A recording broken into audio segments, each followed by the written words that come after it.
नमस्कार दोस्तों, आप सबका हमारे चैनल पर स्वागत है। आइए मैं कक्षा 11 का गणित लेकर पुनः हाजिर हूँ, जिसमें हम समुच्चय नामक चैप्टर हल कर रहे हैं। आज इसका दूसरा भाग हम लेकर आए हैं, जिसमें हम समुच्चय के प्रकार को जानेंगे और उसके संबंधित सवाल को हल करेंगे। पहले चैप्टर में हमने समुच्चय किसे कहते हैं, समुच्चय कितने प्रकार से लिखे जाते हैं, उससे संबंधित सवालों को हमने हल किया था। आज इस चैप्टर में समुच्चय के प्रकार से संबंधित सवाल को हल करेंगे। चलिए तो शुरू करते हैं। पहले समुच्चय के प्रकार, तो समुच्चय निम्नलिखित प्रकार के होते हैं। पहला होता है एकल समुच्चय। एकल समुच्चय, एकल समुच्चय, एकल समुच्चय किसे कहते हैं? ऐसा समुच्चय जिसमें अवयवों की संख्या केवल एक ही हो, उसे एकल समुच्चय कहते हैं। जैसे a बराबर हमने लिखा 3, इसके अंतर्गत कुछ भी लिखा रहेगा, केवल एक ही अवयव रहेगा, उसे कहेंगे एकल समुच्चय। ठीक, इसके बाद आता है परिमित समुच्चय। परिमित समुच्चय, परिमित समुच्चय किसे कहते हैं? ऐसा समुच्चय जिसमें उपस्थित अवयवों की संख्या को हम गिन सके, प्रदर्शित कर सके, उसे हम लोग परिमित समुच्चय कहते हैं। जिसमें अवयवों की संख्या निश्चित हो, जिसे हम गिन सके, उसे क्या कहते हैं? परिमित समुच्चय कहते हैं। जैसे ए बराबर हमने लिखा 3, 4, 5, 6, यहाँ पे लिख दिया। इसमें अवयवों की संख्या 1, 2, 3, 4 ठे है, इसको गिन सकते हैं, निश्चित है, तो उसे क्या कहेंगे? परिमित समुच्चय कहते हैं। इसके बाद आता है तीसरा समुच्चय के प्रकार, अपरिमित समुच्चय। अपरिमित समुच्चय, अपरिमित समुच्चय देखिए क्या किया? ऐसा समुच्चय जिसमें अवयवों की संख्या निश्चित न हो, जिसमें अवयवों की संख्या निश्चित न हो, उसे क्या कहते हैं? अपरिमित समुच्चय कहते हैं।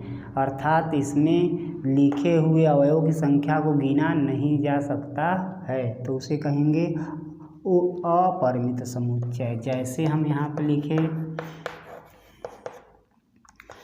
1, 5, 7 यहाँ पर क्या लिखा हुआ है, कितना तक लिखा हुआ, यह निश्चित नहीं है, तो इसे अपरिमित समुच्चय कहते हैं। अगला आता है रिक्त समुच्चय। चौथा टाइप जानेंगे रिक्त समुच्चय। रिक्त समुच्चय, रिक्त समुच्चय किसे कहते हैं भाई? ऐसा समुच्चय जिसमें कोई अवयव नहीं हो, ऐसा समुच्चय जिसमें कोई अवयव नहीं हो, उसे रिक्त समुच्चय कहते हैं। ठीक, इसमें अवयवों की संख्या 0 होती है। इसे फाई द्वारा प्रदर्शित करते हैं, फाई द्वारा प्रदर्शित करते हैं। इसे किससे प्रदर्शित करते हैं? इसे फाई से प्रदर्शित करते हैं, इसे फाई से प्रदर्शित करते हैं। ठीक है, फाई से प्रदर्शित करते हैं। अगर लिखना है तो मंझले कोष्ठक को लिख देंगे, बस उसके अंदर कोई अवयव नहीं लिखेंगे, बस इस तरीके से लिख दे तो भी इसको इस तरीके से प्रदर्शित किया जा सकता है रिक्त समुच्चय को। इसके बाद आता है आपका उप समुच्चय, उचित उप समुच्चय। उप समुच्चय या उसे कहते हैं हम लोग, इसको मिटा देते हैं थोड़ा सा। उप समुच्चय क्या कहते हैं? उप समुच्चय, उप समुच्चय कहते हैं। चलिए उप समुच्चय के बारे में देख लेते हैं। उप समुच्चय, उप समुच्चय, उप समुच्चय, पांचवा है आपका उप समुच्चय। उप समुच्चय, उप समुच्चय किसे कहते हैं भाई? यदि दो समुच्चय हों, ठीक है, यदि दो समुच्चय ए और बी अवयव समुच्चय हैं और ए का प्रत्येक अवयव बी में शामिल हो, ए का प्रत्येक अवयव बी में शामिल हो, तो ए को बी का उपसमुच्चय कहते हैं और बी को ए का अधिसमुच्चय कहते हैं। बी को ए का अधिसमुच्चय और ए को बी का उपसमुच्चय कहते हैं। लिख देते हैं यहाँ पे, यदि दो समुच्चय ए व बी हैं और ए के सभी अवयव बी में शामिल हैं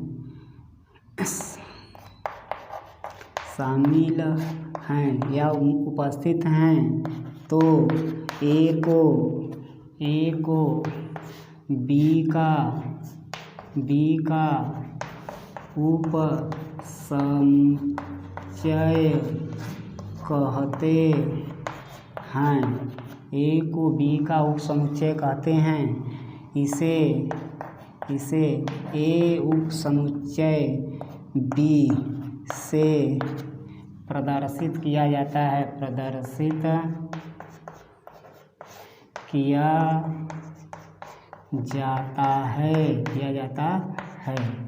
इसे ए उपसमुच्चय बी से प्रदर्शित किया जाता है।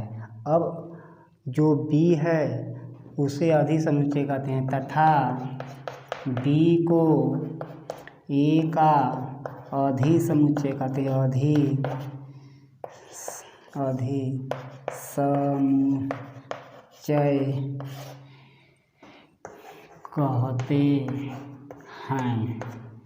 अधिसमुच्चय कहते हैं। जैसे हमारे पास समुच्चय ए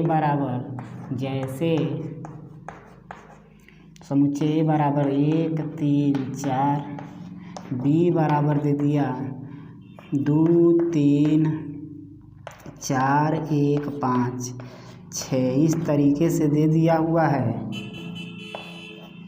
ठीक, तो यहाँ पे देखेंगे ए का प्रत्येक अवयव बी में शामिल है। देखिए 2 3 शामिल है, 4 शामिल है, 1 शामिल है। इसका प्रत्येक अवयव ए बी में शामिल है, इसलिए इसे हम कह सकते हैं ए को बी का उपसमुच्चय कह सकते हैं। ठीक है। यदि ये दो समुच्चय इस प्रकार हों कि पहले समुच्चय का सभी अवयव दूसरे समुच्चय में शामिल हो, तो पहला समुच्चय दूसरे समुच्चय का उपसमुच्चय कहलाता है और दूसरा वाला पहले का अधिसमुच्चय कहलाता है। ठीक है। ठीक, आगे देखते हैं आपका अगला प्रकार समुच्चय का उचित उपसमुच्चय। अगला टाइप क्या है? उचित उपसमुच्चय।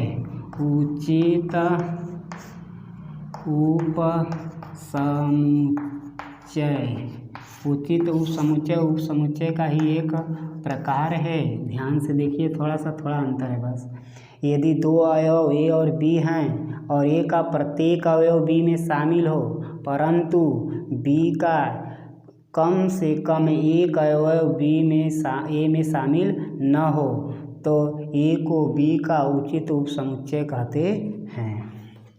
जैसे यदि दो समुच्चय ए व बी हैं, ए का प्रत्येक अवयव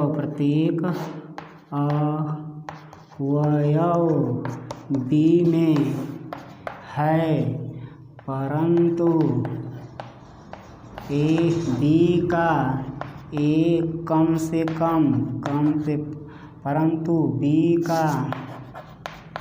कम से कम एक अवयव ए में नहीं है, तो ए को बी का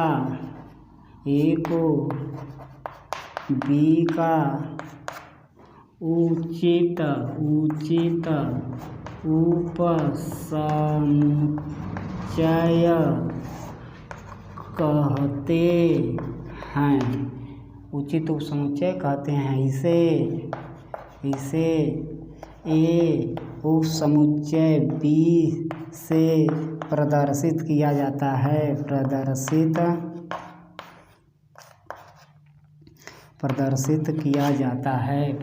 किया जाता है। ठीक है, आप सभी परिभाषाओं को ध्यान से सुनिएगा, उसको नोट कर लीजिएगा। ठीक, जैसे आपको यहाँ पे हम लिख देते हैं उदाहरण, ए बराबर 2 4 6, बी बराबर 2 4 8 6, इस तरीके से लिख दिया गया। देखिए, इसका एक कम से कम एक अवयव जो है इसमें शामिल नहीं है, इसलिए ए को बी का उचित उपसमुच्चय कहते हैं। ठीक है, फिर से एक बार समझ लीजिए समुच्चय के प्रकार। समुच्चय का पहला प्रकार एकल समुच्चय, ऐसा समुच्चय जिसमें केवल एक ही अवयव हो उसे एकल समुच्चय कहते हैं। इसके बाद आता है परिमित समुच्चय, ऐसा समुच्चय जिसमें अवयवों की संख्या निश्चित हो, अर्थात जिसमें अवयवों की संख्या को हम गिन सके, उसे परिमित समुच्चय कहते हैं। तीसरा टाइप अपरिमित समुच्चय। अपरिमित समुच्चय किसे कहते हैं? ऐसा समुच्चय जिसमें उपस्थित अवयवों की संख्या निश्चित न हो, अर्थात जिसमें उपस्थित अवयवों की संख्या गिना नहीं जा सके, उसे अपरिमित समुच्चय कहते हैं। इसके बाद आता है रिक्त समुच्चय। रिक्त समुच्चय किसे कहते हैं? ऐसा समुच्चय जिसमें अवयव की संख्या एक भी न हो, ऐसा समुच्चय जिसमें एक भी अवयव न हो उसे रिक्त समुच्चय कहते हैं। इसके बाद आता है उप समुच्चय। उप समुच्चय किसे कहते हैं? ऐसे दो समुच्चय जिसमें पहला समुच्चय के सभी अवयव दूसरे समुच्चय में शामिल हो, तो पहला वाला समुच्चय दूसरे वाले समुच्चय का उप समुच्चय कहलाता है। यानी दो समुच्चय हैं, पहले वाले का सभी के सभी अवयव दूसरे में शामिल हैं, तो पहला वाला समुच्चय दूसरे वाले का उप समुच्चय कहलाता है और दूसरा वाला पहले वाले का अधि समुच्चय कहलाता है। उसके बाद उचित उप समुच्चय।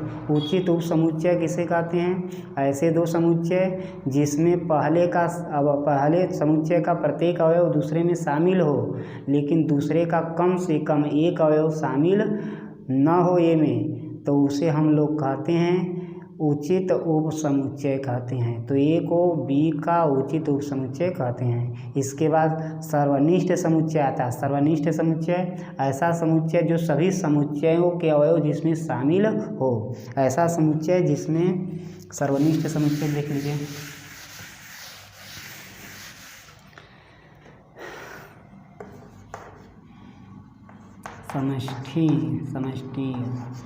समष्टीय समुच्चय, इसे यू से यूनियन से प्रतीक करते हैं। ऐसा समुच्चय जिसमें प्रत्येक समुच्चयों के अवयव शामिल हों उसे समष्टि समुच्चय या सर्वनिष्ठ समुच्चय कहते हैं। ठीक, ऐसा समुच्चय जिसमें दिए हुए सभी समुच्चयों के अवयव शामिल हो उसे समष्टि समुच्चय कहते हैं। तो ये आपने समुच्चय के प्रकार समझ लिए। अब इससे संबंधित प्रश्न को हल करते हैं। चलिए आते हैं, अध्याय को उठाते हैं, प्रश्न को हल करते हैं। पहला प्रश्न कह रहा है निम्नलिखित में कौन सा समुच्चय रिक्त समुच्चय है? निम्न में कौन रिक्त समुच्चय है? रिक्त समुच्चय है। पहला दिया है 2 से भाज्य विषम संख्या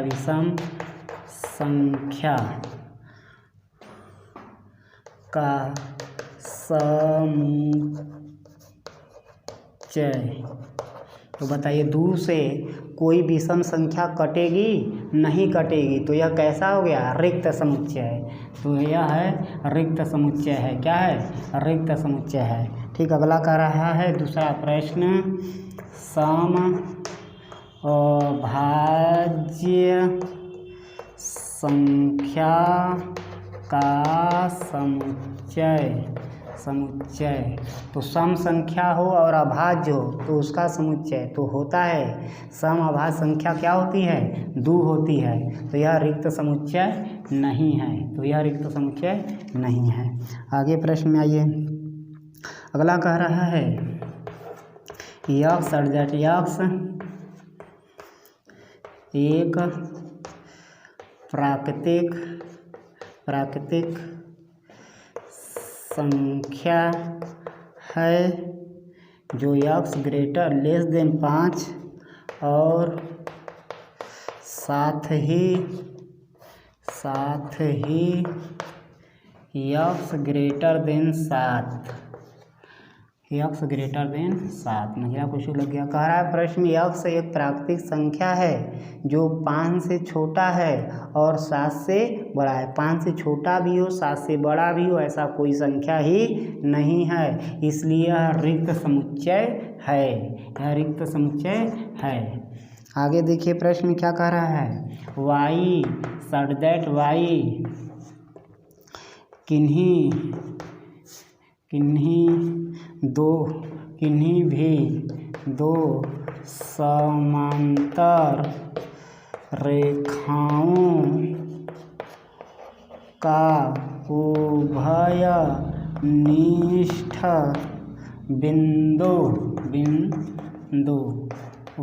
बिंदु। ठीक, तो देखिए वाई किन्हीं दो समांतर रेखाओं का अभयनिष्ठ बिंदु। अगर समांतर रेखाएं होंगी तो वे रेखाएं कभी काटते ही नहीं, तो उनमें उभयनिष्ठ बिंदु मिलना संभव नहीं है, इसलिए यह भी क्या हो जाएगा, रिक्त समुच्चय हो जाएगा। तो रिक्त समुच्चय से संबंधित आपने प्रश्न किया। अब आगे आते हैं, दूसरा प्रश्न लेते हैं। बहुत ही सरल तरीके से आप ज्ञात कर लेंगे बशर्ते आप परिभाषा समझ लिए हो तो। अब ये प्रश्न में कह रहा है निम्नलिखित में कौन रिक्त समुच्चय है, कौन एकल समुच्चय है। तो निम्न में कौन एकल एवं रिक्त समुच्चय है। चलिए चेक करिए। पहला सवाल दिया आपको, कह रहा है यक्स यक्स प्लस 7 बराबर 7, यह दे दिया पहला प्रश्न। दूसरा प्रश्न दे दिया यक्स स्क्वायर बराबर 9, 2x बराबर 4, यह तीसरा सवाल दे दिया। और तीसरा सवाल दिया यक्स एक समपूर्णांक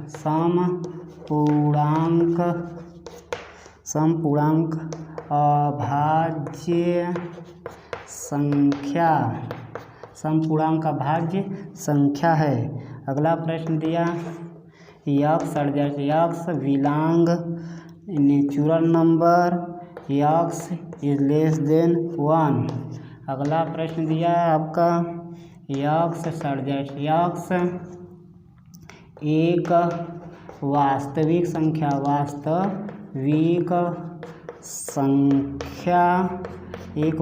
संख्या, आगे लिख दिया कामा यक्स स्क्वायर प्लस 4 बराबर 0।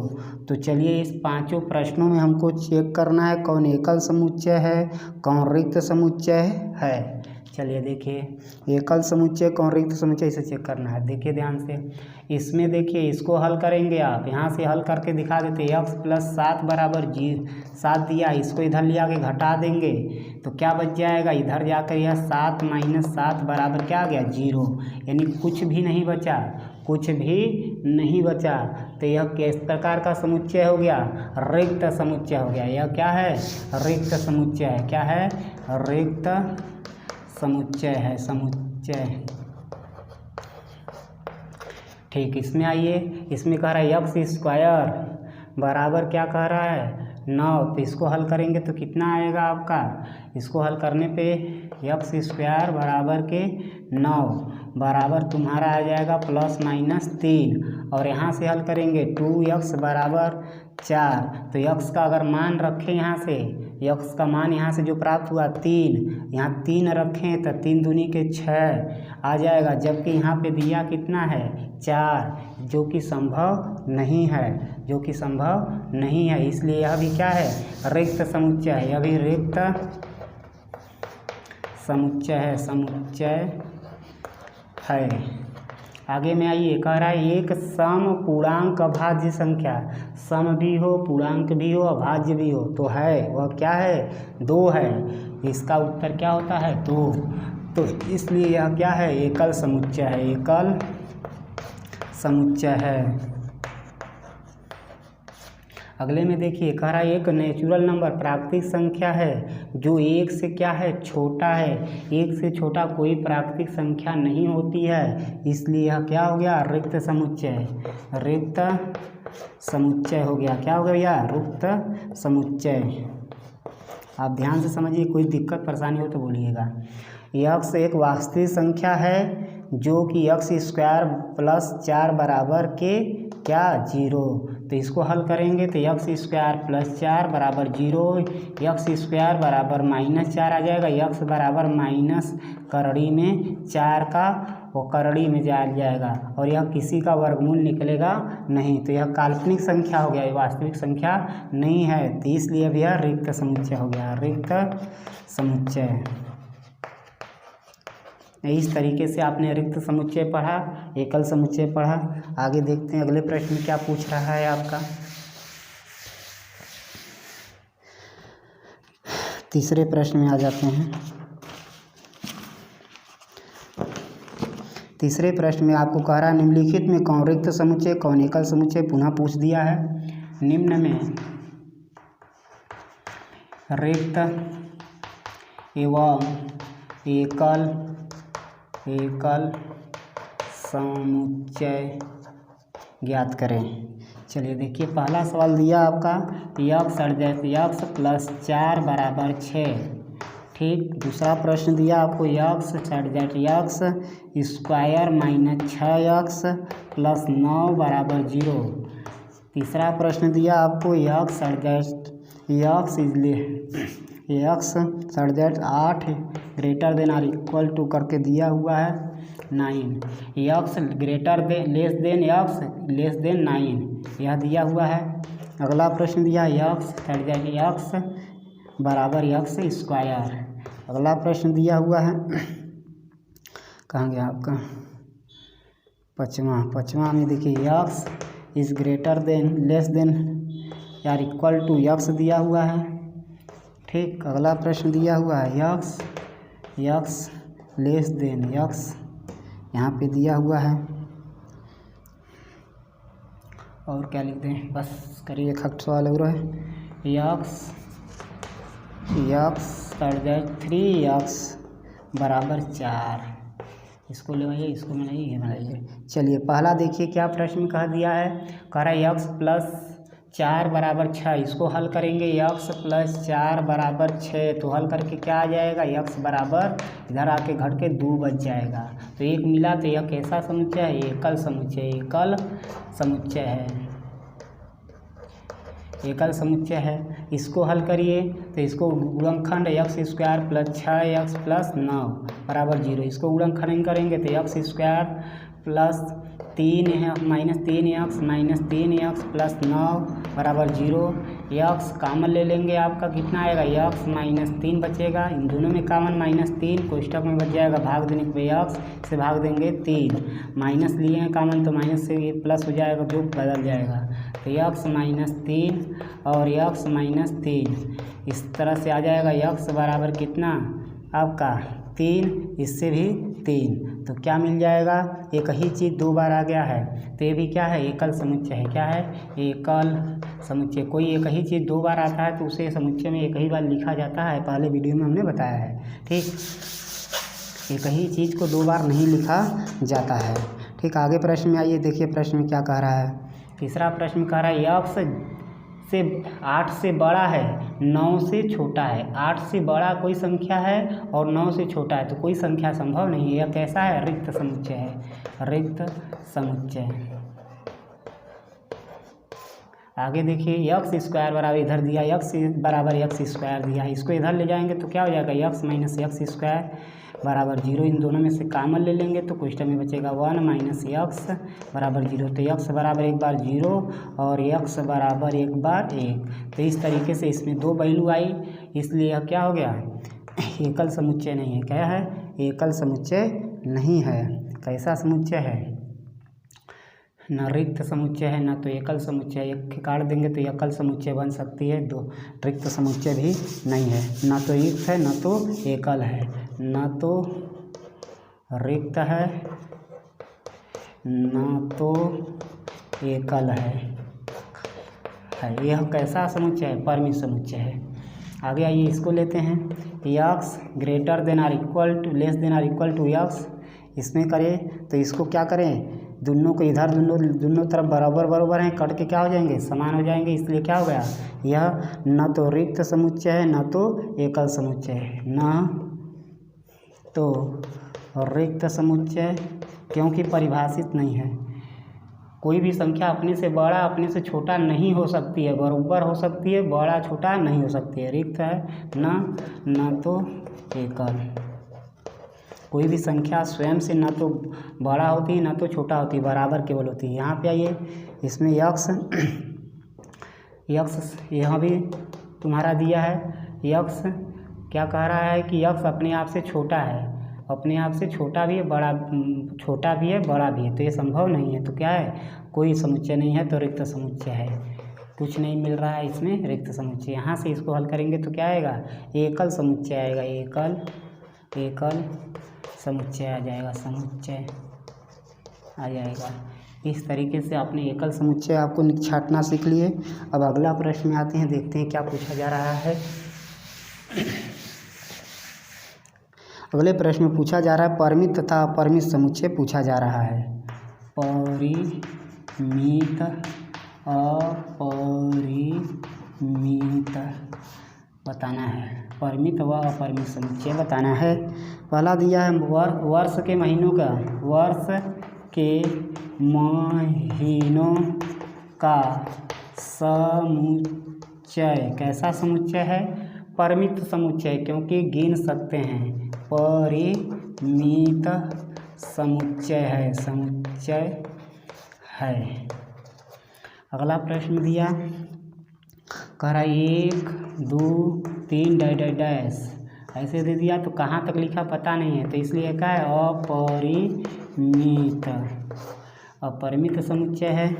अगला दिया आपको 1 2 डैश 100 तक दिया हुआ है, तो ये क्या हो गया? परिमित हो गया, क्योंकि 100 तक निश्चित है। परिमित समुच्चय हो गया। अगला दिया है 100 से बड़े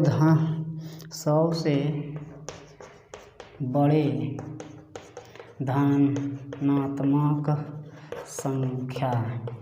100 से बड़े कहाँ तक है पता नहीं है, तो क्या है? अपरिमित क्या है? अपरिमित है। अगला प्रश्न है आपका 99 से छोटी धन पूर्णांक, तो ये निश्चित है, इसलिए क्या हो जाएगा? परिमित, क्योंकि 99 से छोटी कितना? 1 से लेके 98 तक। 100 से बड़ी कहाँ तक नहीं पता, इसलिए अपरिमित। जिसका निश्चित नहीं उसे अपरिमित, जिसका निश्चित संख्या है उसे परिमित। ठीक है, चेक कर लिया आपने।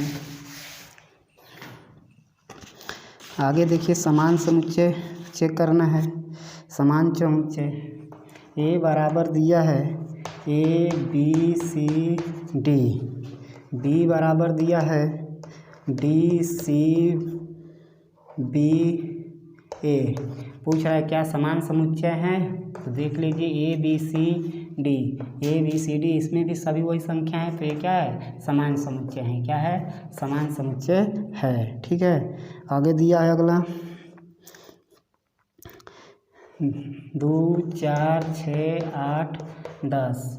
ए बराबर दिया हुआ है, बी बराबर दिया है यक्स सम संख्या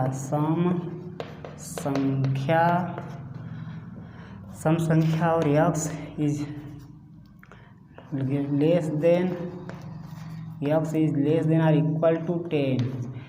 जो सम संख्या है x के बराबर है 10 के बराबर है 10 से छोटा है। तो ये इसमें भी वही है 2 4 6 8 10, इसलिए दोनों समान ही है, इसलिए क्या हो गया, समान समुच्चय हो गया। इस तरीके से आपने आज समुच्चय के प्रकार जाने, समुच्चय से संबंधित सभी सवालों को हल कर दिए हमने आपका। अब इस से संबंधित समुच्चय के प्रकार से संबंधित कोई प्रश्न आपका बचता है तो कमेंट में आप भेजें, कमेंट में आप उस प्रश्न को पूछें। ठीक, प्रश्न लिख कर भेजें। वीडियो को अच्छा लगे तो शेयर करें, चैनल को सब्सक्राइब करें। धन्यवाद।